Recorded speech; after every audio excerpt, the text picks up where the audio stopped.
तो सबसे पहले वही लेट कर लेते हैं, डिस्प्लेसमेंट, पार्टिकल की डिस्प्लेसमेंट लेट कर लो।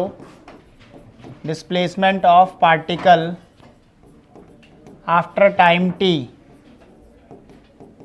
After time t। तो x बराबर क्या लिखाया था, a cos omega T plus phi naught. अब लेट करके चलते हैं कि इनिशियल फेज ज़ीरो है, तो फाई नॉट को ज़ीरो कर लेते हैं। Let initial phase is zero, initial phase मतलब phi naught is equal to zero. Initial phase zero है। नाउ x की इक्वेशन क्या बन जाएगी, a cos ओमेगा टी बच जाएगी। ठीक, इक्वेशन नंबर 1। अगर मैं इसका डेरिवेटिव करूं तो वेलोसिटी आ जाएगा dx बाई डी टी। तो इसका डेरिवेटिव होएगा a, बाहर आ जाएगा साइन का कॉस का माइनस साइन ओमेगा टी का चेन रूल लगेगा, दोबारा से ओमेगा आ जाएगा। तो वेलोसिटी आ जाएगी हमारे पास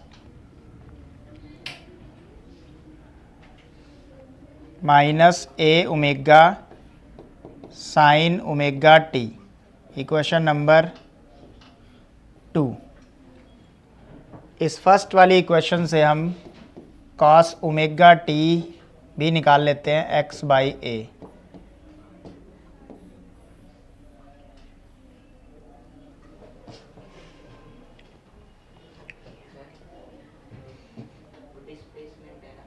x डिस्प्लेसमेंट,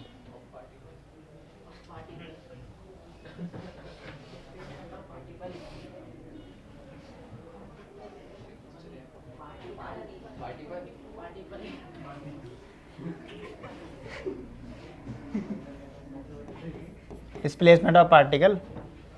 वेलोसिटी आ गया। अच्छा, वेलोसिटी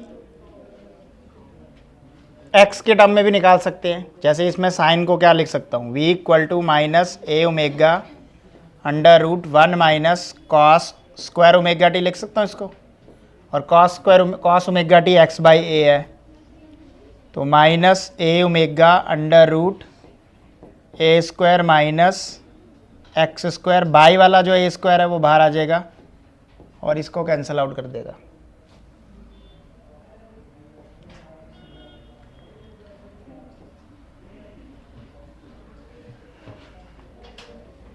तो जो वेलोसिटी का एक रिजल्ट आया हमारे पास वो ये भी है, अंडर रूट माइनस ओमेगा बाहर है ये। तो एक साइन के टर्म में है और एक किसके टर्म में है, एक्स की टर्म में। Equation number 3। अब हमने निकालनी है kinetic energy, half M V square लगा लेते हैं। Kinetic energy half M V square, kinetic energy K E equal to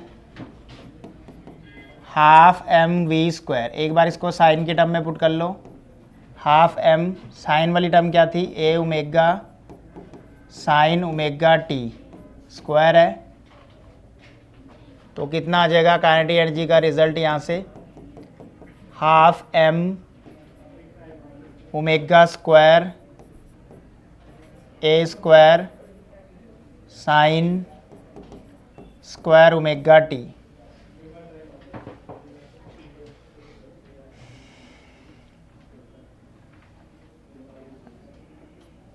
और अगर हम इसकी जगह x वाली वेलोसिटी डालते तो क्या आता, हाफ m वेलोसिटी हमने ये भी तो निकाली है, minus omega under root A square minus x square. ये भी तो वेलोसिटी x के टर्म में निकाली हमने अभी पीछे। तो यहाँ पे आ जाता x के टर्म में क्या आ जाता, half m omega square A square minus x square. तो ये इन टर्म्स ऑफ x है, इन टर्म्स ऑफ साइन है। ठीक, तो ये काइनेटिक एनर्जी के दो फॉर्मूले जनरेट होंगे। पुट m ओमेगा स्क्वायर को k बोलते हैं, कि वही स्प्रिंग कांस्टेंट जो हमने कराया था, फोर्स कांस्टेंट जो रिस्टोरिंग फोर्स से आया था, काइनेटिक एनर्जी का फॉर्मूला आ गया हाफ के ए स्क्वायर, या तो साइन ओमेगा टी साइन के टर्म में, या फिर हाफ के A square minus x square. तो काइनेटिक एनर्जी के हमारे पास ये दो फॉर्मूले डिराइव हो गए, साइन के साथ स्क्वायर है। Question number 4, now potential energy क्या है? Work done. और हमें पता है ये SHM वाला जो ऑसिलेशन है, सिंपल हार्मोनिक ऑसिलेशन, इसमें जो रिस्टोरिंग फोर्स है वो किधर को लगता है? मेन पोजीशन की तरफ। आपको रिस्टोरिंग फोर्स के अगेंस्ट जितना वर्क डन करना पड़ता है वो पोटेंशियल एनर्जी होती है। पोटेंशियल एनर्जी क्या होती है? Amount of work done against restoring force. So potential energy PE equal to minus of work done. Minus क्यों ले रहे हैं? क्योंकि रिस्टोरिंग फोर्स के अगेंस्ट काम किया जा रहा है, ठीक है। या फिर हम लिख सकते हैं work done against restoring force. Against के लिए फिर हम इसका माइनस लिख देंगे, against restoring force. So potential energy can be written as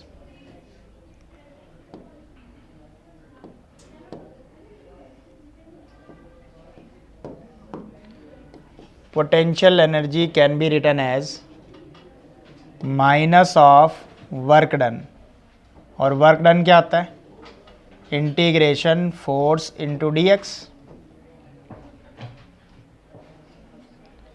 force restoring force क्या होता है? रिस्टोरिंग फोर्स हमने पहले किया था, माइनस के एक्स के बराबर होता है, वो डाल दो। Restoring force is F equal to minus k x, उसको पुट कर देते हैं।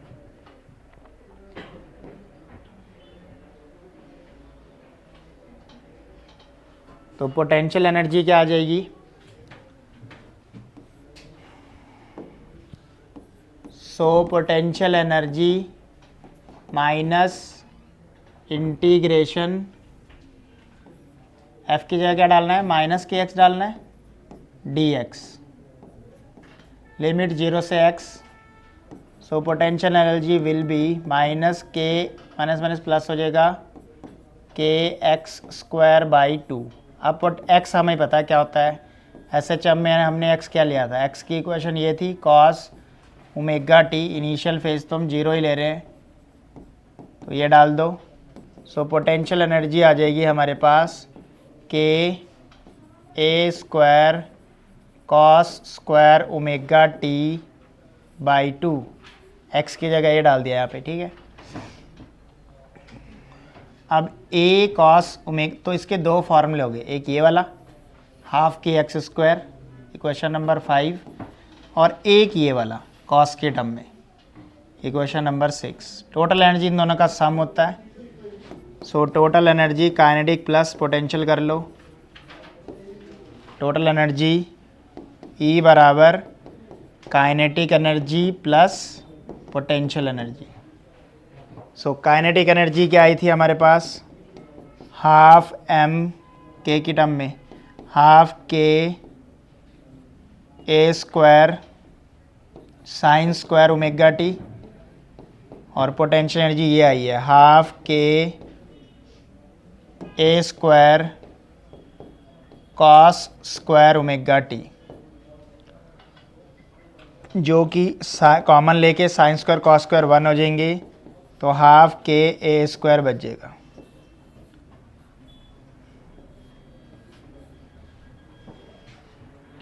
सो टोटल एनर्जी आ गई हमारे पास हाफ के ए स्क्वायर। चाहो तो एक्स की टर्म में डाल सकते हो। काइनेटिक क्या आई थी एक्स की टर्म में? हाफ के A square minus x square, और पोटेंशियल एनर्जी का आई है हाफ के एक्स स्क्वायर। इस ब्रैकेट को खोलेंगे तो ए वाली एक्स वाली टर्म माइनस हो जाएगी, और सिर्फ क्या बचेगी? के ए स्क्वायर, चाहे एक्स के टर्म से लिख लो। टोटल एनर्जी क्या आने वाली है? हाफ के ए स्क्वायर। ए भी कांस्टेंट है और के भी कांस्टेंट है, तो टोटल एनर्जी क्या हो जाएगी, हमेशा कांस्टेंट रहेगी।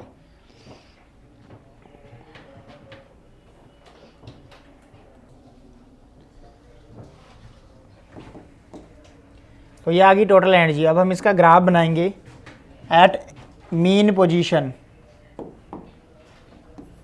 Eight mean position, mean position पे x 0 होता है, मीन पोजीशन पे x की वैल्यू 0। अगर x 0 है तो काइनेटिक एनर्जी का x वाला फार्मूला क्या था, हाफ के A square minus x square. तो x को 0 डालेंगे तो काइनेटिक एनर्जी आ जाएगी हाफ के ए स्क्वायर, यानी काइनेटिक एनर्जी पे मीन पोजीशन पे इतनी काइनेटिक एनर्जी होती है। ऑल्सो पोटेंशियल एनर्जी कितनी होएगी, पोटेंशियल एनर्जी का x के टर्म में फार्मूला था half K X square. x 0 है तो पोटेंशियल एनर्जी 0 हो जाएगी। टोटल एनर्जी इन दोनों का सम, वो तो वैसे भी कंजर्व्ड रहती है, सम भी करोगे तब भी इतना ही आएगा। एक्सट्रीम पोजीशन पे क्या होएगा,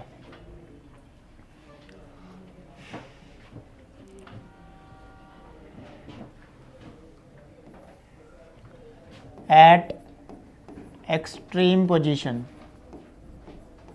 एक्सट्रीम पोजीशन पे x जो है वो a के बराबर होता है, एम्पलीट्यूड के बराबर। तो x की वैल्यू a पुट कर दो। काइनेटिक एनर्जी का फार्मूला x के टर्म में होता है हाफ के A square minus x square, x को a डालना है तो हाफ के A square minus A square. तो काइनेटिक एनर्जी आ गई एक्सट्रीम पोजीशन पे 0। And potential energy half K X square formula है, x को a डालना है तो पोटेंशियल एनर्जी हाफ के ए स्क्वायर हो जाएगी। दोनों का सम करेंगे तो टोटल एनर्जी अगेन क्या आएगी, हाफ के A square. Total energy remains conserved. अब इन दोनों का ग्राफ बना देते हैं।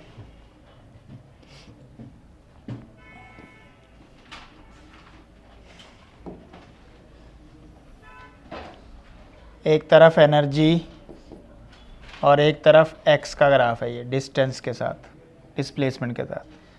ये वाला पॉइंट मान लेते हैं एक्सट्रीम 1 और ये वाला पॉइंट मान लेते हैं एक्सट्रीम 2, और बीच वाला क्या होता है, मीन।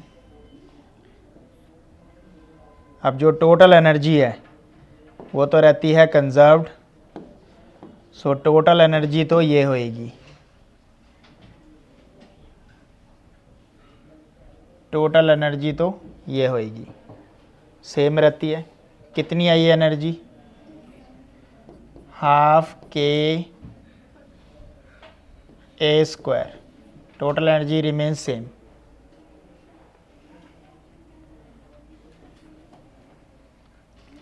अब मीन पोजीशन पे काइनेटिक एनर्जी मैक्सिमम है, इसका मतलब, और कैसा शेप बनेगा, पैराबोलिक शेप बनेगा। क्यों, क्योंकि ये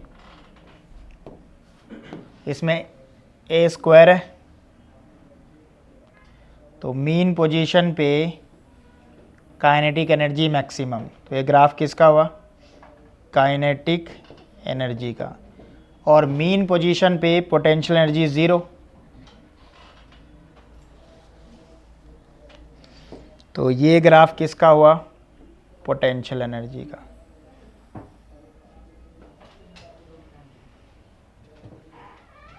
पोटेंशियल एनर्जी का ग्राफ, मीन पोजीशन पे पोटेंशियल एनर्जी क्या होती है, 0 होती है। तो पैराबोलिक शेप बनेगी।